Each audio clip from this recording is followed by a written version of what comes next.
उमैर नियाज़ी साहब, आपसे मैं पूछना चाहता हूँ पहले कि अलीमा खान ने फरमाया कि माइनस इमरान खान तो हो गया, वकीलों के हाथ में आपने पार्टी दी हुई है, उन्होंने आपकी पार्टी का जो हाल कर दिया है और जो अदालतों में भी और सियासत के मैदान में भी, उसके बाद अब आप क्या समझते हैं कि पीटीआई हुकूमत से मुज़ाकरात करेगी, जिसकी दावत वज़ीर-ए-आज़म शहबाज शरीफ ने कुछ दिन पहले बैरिस्टर गौहर के साथ एक असम्बली के अंदर मुसाफे करते हुए की है? अच्छा, बिस्मिल्लाहिर्रहमानिर्रहीम। बुनियादी तौर पे जी माइनस इमरान खान वाला ख्वाब तो बड़ा पुराना है। इस ख्वाब की बुनियाद रखने वाले और ख्वाब को तख्लीक करने वाले बड़े आए बड़े गुजर गए। काजी फाइज़ ईसा ने उसमें अपना बड़ा रोल अदा करने की जो है ना कि पूरा हिस्सा डाला गया। इस्लामाबाद हाई कोर्ट के जजेस का लेटर इमरान खान के उसी मौक़िफ़ को तक़वियत देता है। फिर भी इमरान खान का बाल नहीं बिका हुआ। आज भी वो जेल काट रहा है, अपने सर पे काट रहे हैं। ना वो बीमार हुआ है, ना उसे लंदन जाने के लिए सर्टिफिकेट की कोई ज़रूरत पड़ी है, ना कोई 50 रुपये का कहीं स्टैम्प पेपर दिया। वो अपने मौक़िफ़ पर डटा खड़ा है। तो परेशानी किस चीज़ की?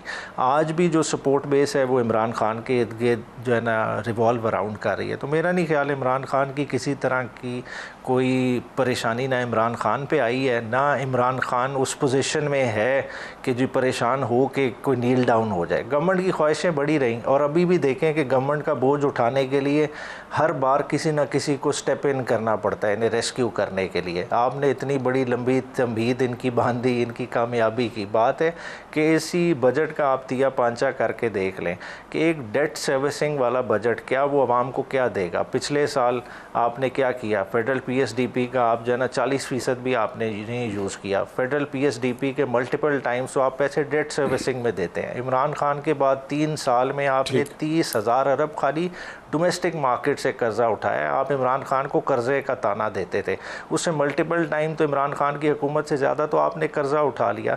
तो इन रिटर्न वो कर्ज़ा गया किधर? क्या इधर तालीम बेहतर हो गई है? क्या इधर सेहत के मौक़े बेहतर हो गए हैं? आज भी इलाज कराने के लिए नवाज़ शरीफ को जाना तो लंदन ही पड़ता है। एजुकेशन क्या बेहतर हो गई है? क्या गवर्नमेंट के वज़रा के बच्चे प्राइवेट स्कूल छोड़ के गवर्नमेंट के स्कूलों में बढ़ गए हैं? आप देखें, आप एक एक जगह का जाके सर्वे करें, जितने स्कूल्स हैं स्कूल्स तो इन्होंने आउटसोर्स कर दिए हैं, अस्पताल तक इस वक्त ठेके पे दे रहे हैं। तो आम बंदे का तो कोई पुरसाने हाल नहीं है। 11.5 करोड़ आवाम को आपने सतह गुर्बत से नीचे धकेल दिया है। ठीक है उमैर साहब, मैं आपको, आपने जो मेरे बारे में बात की, मैंने तमहीद बांधी है, वो मैंने हुकूमत की नहीं तमहीद बांधी, वो मैंने मरसिया पढ़ा है सियासी जमातों का और उनके तर्ज सियासत का हाइब्रिड निज़ाम की मैंने तमहीद बांधी है। और ये इसलिए बांधी है कि आप सब सियासी जमातें दावे करती हैं कि हम एंटी इस्टेब्लिशमेंट हैं, लेकिन फिर उसी इस्टेब्लिशमेंट के कंधों पर सवार होकर हर सियासी जमात इक़्तिदार में आना चाहती है, अपनी कारकर्दगी को बेहतर नहीं करती। 12 साल हो गए हैं खैबर पख्तूनख्वा में, कल 18 अमवात वहाँ पे हुई हैं। किधर था निज़ाम आपका केपी का? बताएं, आप जवाब दें कौन? बिल्कुल, ये ठीक कह रहे हैं। इन चीज़ पे बिल्कुल अकाउंटेबिलिटी होनी चाहिए। देखें, हाइब्रिड निज़ाम को जिसने कंधा दिया है वो शख्सियात बेनकाब होनी चाहिए। ठीक है, इसमें तो चीज़ को आप सब हैं, सारी सियासी जमातें हैं, कोई पीछे नहीं रह गया। पीटीआई है, पीएमएलएन है, पीपल्स पार्टी है, एएनपी है, एमक्यूएम है, सारी हैं। बिल्कुल, अब आपने उसमें कर दिया, मगर आप देखें लोग उस चीज़ को पोर्ट्रे किस तरह से करते हैं। ख्वाजा आसिफ साहब का बयान उठा के देख लें, वो तो इस चीज़ पे आप फ़ख्र महसूस करना शुरू सब ऐसे ही करते हैं। पहले ये इक़्तिदार में आप भी ऐसे ही फ़ख्र करते हैं। बिल्कुल ख्वाजा आसिफ करते हैं फ़ख्र, इस पर नहीं करना चाहिए। आप लोग अब्बू कहते थे, मतलब मैं इस बात में नहीं जाते, हम माजी में नहीं जाना चाहते। मैं आपसे टॉपिक पे रहना चाहता हूँ। अलीमा खान साहबा ने फरमाया कि बजट पास हो गया, खान साहब की मंजूरी के बगैर बजट पास हो गया, माइनस इमरान खान तो हो गया। उसमें सलमान अकरम राजा भी थे मंजूरी जिन्होंने दी, जुनेद अकबर भी थे, सारे थे। तो अब आप कह रहे हैं माइनस इमरान खान नहीं हुआ। ठीक है, वो जज्बाती तौर पे लगाव है, लेकिन प्रैक्टिकली तो हम देख रहे हैं ना, अलीमा खान ने जब कह दिया, बहन ने कह दिया, तो फिर पीछे बचा क्या? अच्छा देखें, आप देखें बैरिस्टर साहब भी उसी दिन मिले। बेसिकली अली अमीन ने भेजा हुआ था ना। क्या अली अमीन तक कोई ऐसी बात कन्वे हुई जिसमें शो हो कि जी ये बजट से इमरान खान नाखुश है? देखें, ये केपी के गवर्नमेंट का पीटीआई का तीसरा टेन्योर है। तीसरा टेन्योर में टीमें जो है ना कंसोलिडेट हो जाती हैं। इमरान खान का बताया हुआ बंदा मुजम्मिल इस वक्त फाइनेंस को डील कर रहे हैं, क्या उन्हें इमरान खान के विजन का नहीं पता? अगर अब भी तीसरे टेन्योर में अगर लोगों को इमरान खान की पल्स का नहीं पता, इमरान खान किस तरह से रिसोर्स एलोकेशन चाहते हैं, क्या इमरान खान सेहत पे फोकस चाहते हैं, अगर नहीं है तो फिर तो मैं समझता हूँ कि पीटीआई के अरकान का असेंबली में बैठने का पर्पज़ ही फौत हो जाता है। और मैं नहीं समझता कि मैं इस पे आता हूँ आपसे बात को ब्लो। ठीक है, मैंने जैसे बताइएगा कि मुस्बत जवाब आपकी तरफ से आएगा मुज़ाकरात के लिए, या आप अभी भी सड़कों पे रहना चाहते हैं? अच्छा देखें, हमारे मुज़ाकरात से देखें ज़्यादा ज़रूरी क्या चीज़ है। देखें ऑप्टिक्स के लिए तो ठीक था कि वज़ीर आज़म आए, अपोजिशन वाली साइड पे उन्होंने बैरिस्टर गौर से हाथ मिलाया, मगर ये वाहिद पाकिस्तान का शायद बजट होगा, पिछली हिस्ट्री आप कंगाल के देख लें, जिसमें वज़ीर आज़म ने ख़िताब ही नहीं किया। उसने कौम को कॉन्फिडेंस में ही नहीं लिया कि हम क्या क्या मेजर्स ले लें, आपके लिए क्या बेहतरी ला रहे हैं। वज़ीर ख़जाना की एक इनिशियल स्पीच हुई ना, क्लोजिंग वज़ीर ख़जाना ने की। तो इस तरह के तो हालात थे। वो देखिए ना, जहाज़ भी क्रैश हो रहा होता है तो पायलट कहता है कि मुज़ाकरात पे इम्पैक्ट। तो ये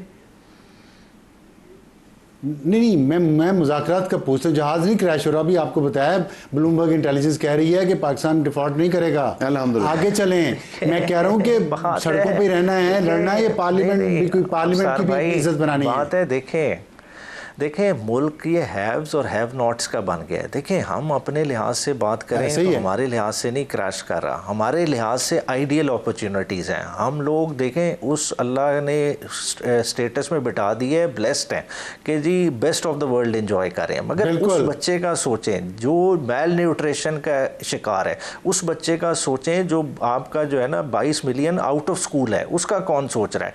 उस 5 मिलियन का सोचें जिसको जॉब चाहिए ना, सबको जो बैठे में ऐड हो रहा है, जिसको मिल नहीं रहा। नहीं देखिए, हम तो एज ऑपोजिशन इन्हें बात बता रहे हैं कि आपकी लाइन और लेंथ ठीक नहीं है। मैं एक ब्रेक ले लूं, पूछें जी, 1 करोड़ नौकरियों का भी पूछें, और प्राइम मिनिस्टर ने तो 5 साल के लिए एजुकेशन इमरजेंसी डिक्लेयर की है। आते साल से मैं एक ब्रेक ले लूं। आपने कहा ऑपोजिशन में आप हैं, लेकिन आपकी हुकूमत भी है, खैबर पख्तूनख्वा में 12 साल से है।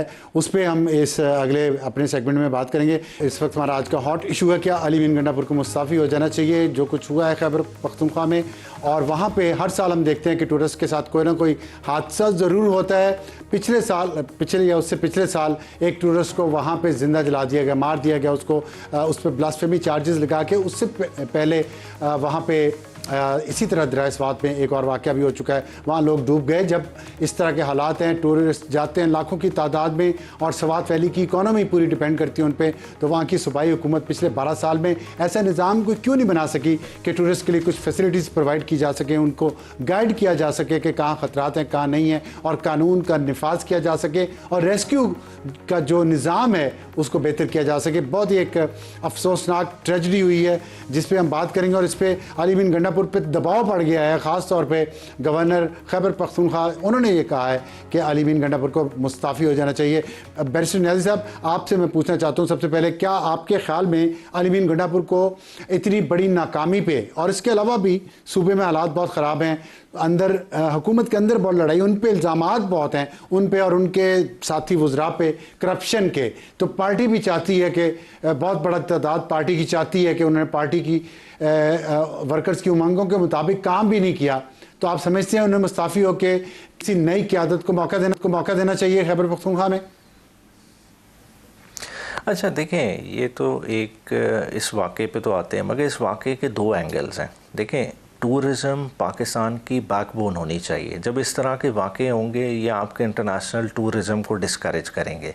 साथ ही साथ देखें, टूरिज़म आपका सारा फोकस है नॉर्दर्न एरियाज़ के, आप दूसरे टूरिज़म इसकी वजह से निगलेक्ट भी हो रहा है। एक ये बात होगी। दूसरी जो आप बात कर रहे हैं, देखें ये इतनी बड़ी ट्रेजेडी है, इसको 100% अकाउंट फॉर होना चाहिए। इसमें आपको बताना चाहिए कि NDMA का हेड कौन है, कौन देख रहा था इस सीज़न के लिए, क्या डिज़ास्टर NDMA का इससे कोई रोल नहीं है। किसने आप पार्लियामेंटेरियन हैं, आपने 18वीं तरमीम पास की है, NDMA का इससे रोल नहीं है। तो करने देना, बात तो करने देना, आप सुनने की लोगों को गुमराह ना करें। बताएं PDMA की जिम्मेदारी, या तो आप कहें कि NDMA की जिम्मेदारी।